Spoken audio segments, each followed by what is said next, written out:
조합제 TV 시청자 여러분 안녕하십니까? 9월 27일 정오를 넘어섰습니다. 9월 평양 공동선언의 부속 문서인 것처럼 슬쩍 넘어간 군사 분야 합의서. 군사 분야 합의서는 쉽게 말하면 핵무장한 북한군 앞에서 재래식 군사력까지 대한민국을 결정적으로 약하게 만드는 일종의 안보 해체, 무장 해제로 가는 문서입니다. 이것이 가지고 있는 끔찍한 소름 끼치는 내용을 국민들이 잘 모르고 있습니다. 여기에 문제가 있습니다.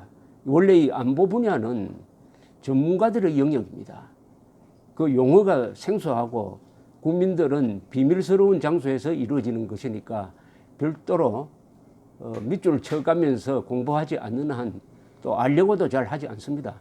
국군이 알아서 하겠지. 믿는 것이죠. 국군을 믿는 것이죠. 이걸 알고 보면은 여러분들 잠을 제대로 잘 수가 없을 것입니다. 이것은 악몽입니다. 대한민국 건국 이후에 대한민국의 안보를 적에게 이렇게 총체적으로 안보를 약화시킨 거의 수도권 안보, 특히 수도권 안보를 거의 붕괴시키는 정도의 합의가 이루어진 것은 처음입니다. 여기에 대해서는 법적 검토까지 있어야 됩니다. 이것을 주관한 사람들이 과연 법을 위반한 게 없느냐? 법을 위반한 게 많죠. 가장 큰 것은 국민들을 속인 겁니다.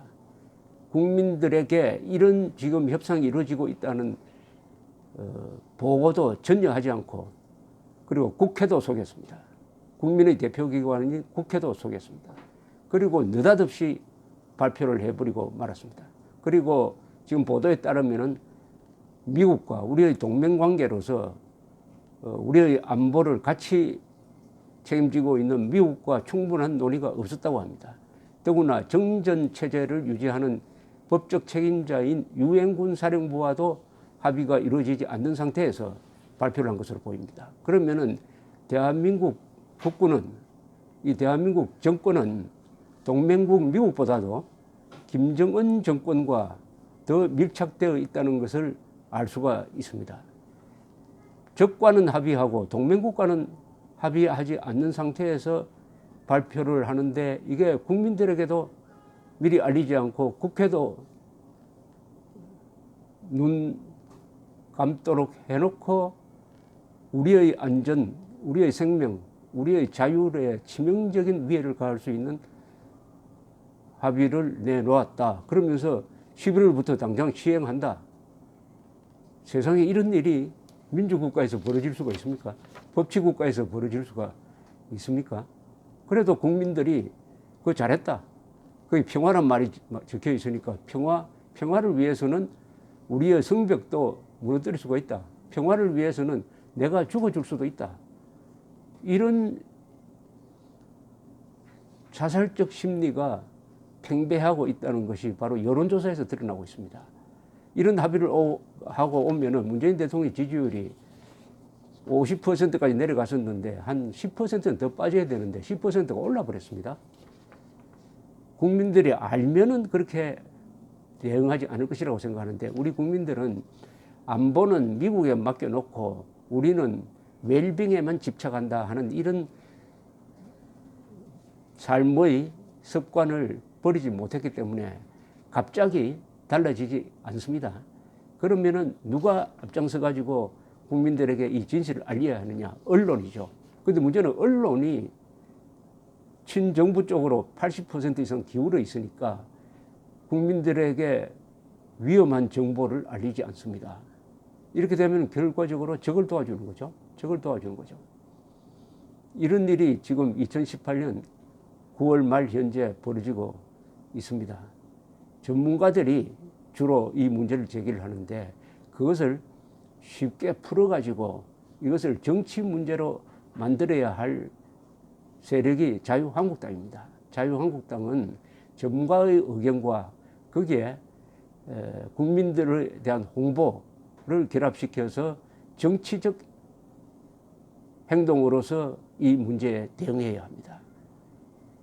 정치는 안보 위에 있는 최종적인 어떤 존재인 것입니다.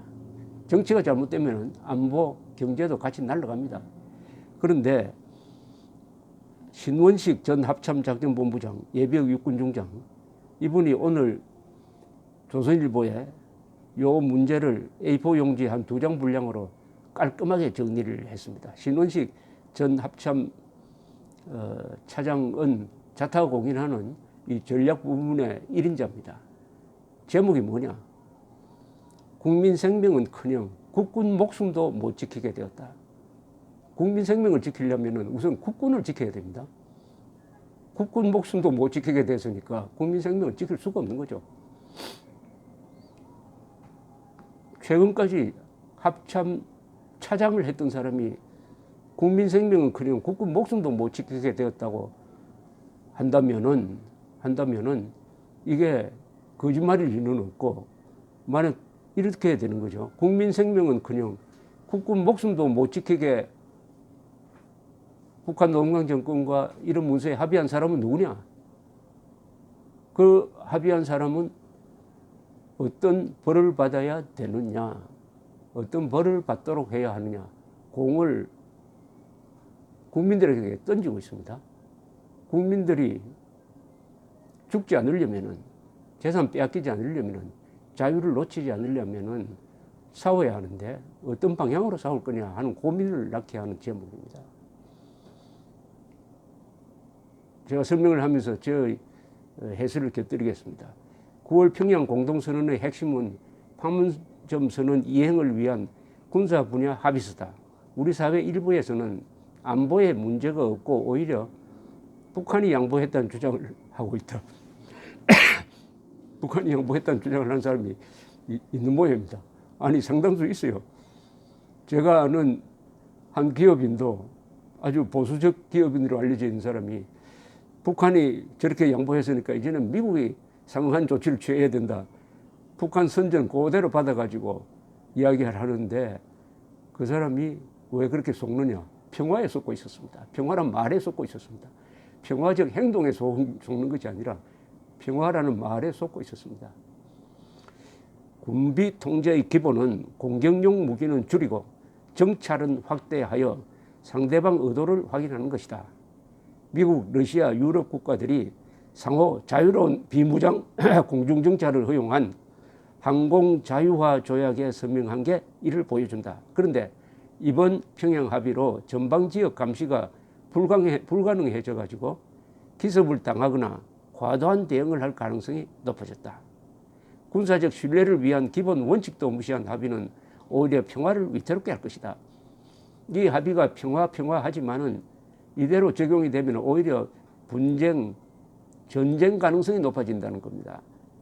전쟁 가능성을 줄이려면은 상호 감시를 철저하게 해야 되는데, 비행 금지 구역이라는 걸 또 만들어 놓고 한국군이 북한 동향을 감시할 수 있는 방법을 거의 차단해 버리니까 기습을 당하든지 아니면은 적의 사소한 행동을 기습 행동이라고 착각을 해가지고 우리가 과잉 대응을 할 수도 있다.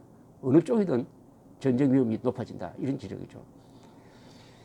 군사 작전 측면에서 이번 합의는 우리 인구의 절반이 밀집한 수도권을 위험에 빠뜨린 최악의 도박이다. 북방 한계선은 사실상 무력화되고 서북 5도서와 5섬이죠. 덕적도가 고립되었다. 반면 북한의 장사정포, 대함미사일 등 핵심 전력은 육지에 배치되어서 영향이 전혀 없다. 북방 한계선과 수도권 서쪽 측방을 지키는 우리 해병대와 해공군 합동작전 체계는 뿌리째 흔들리게 되었다. 그러니까 수도권 2,500만이 결정적으로 위험해졌다는 겁니다. 위험해졌다. 그것도 바다에서만 위험한 게 아니라 육해공 전면적으로 위험하게 되었다. 그래도 수도권 사람들이 문재인 대통령이 잘했다고 박수를 치는 데야 이 도리가 없습니다. 아무리 잘 사는 사람이라도 재벌 아들도 자살합니다. 정신적으로 망가지면 자살합니다. 대한민국이 국가적 자살을 하지 않는다는 보장이 없는 겁니다. 왜냐? 안보에 무관심하면은 살찐 돼지처럼 사는 사람이 되는 것이고 야윈 늑대의 밥이 되게 되어 있죠. 우리보다 2, 3배가 많은 북한의 재래식 군사력과 균형을 이루는 것은 우리 군의 첨단 전력, 즉 정보 감시 정밀 타격력이다. 군사 분계선에서 20 내지 40km가 비행 금지 구역으로 설정되면은 수도권을 목표로 전방에 전개한 북한군의 주력의 동향을 감시할 수가 없고 근접 정밀 타격도 불가능하다. 비행 금지 구역을 수도권에 만든다는 겁니다. 우리나라 전투기가 들어갈 수 없는 비행 금지 구역을 만들면 누가 좋아합니까? 북한군이 좋아하죠. 물론 북한 쪽에도 만들죠. 그러나 공군력은 북한은 있으나 마나합니다. 결국은 우리 공군의 손발을 묶는 것이죠. 여기서 말했듯이 재래식 군사력은 북한이 2배, 3배 많지만 우리는 정밀하게 타격할 수 있는 바로 공군력이 있다. 그런데 이 힘까지 이번에 빼버리는 거죠. 이런 자해 행위, 이적 행위가 당군 이래 이거 처음 아닙니까? 그래도 여기에 이게 잘 됐다고 박수치는 언론, 국민이 있는 한 대한민국은 지켜내기가 어렵다는 생각이 듭니다.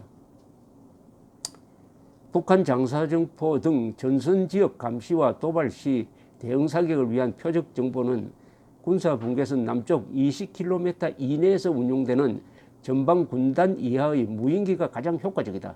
금광정찰기, 글로벌 호크, 위성 등은 북한 후방의 전략 정보를 수집하기 위해 하루 몇 회만 운용되어 전선을 계속 감시할 수 없다.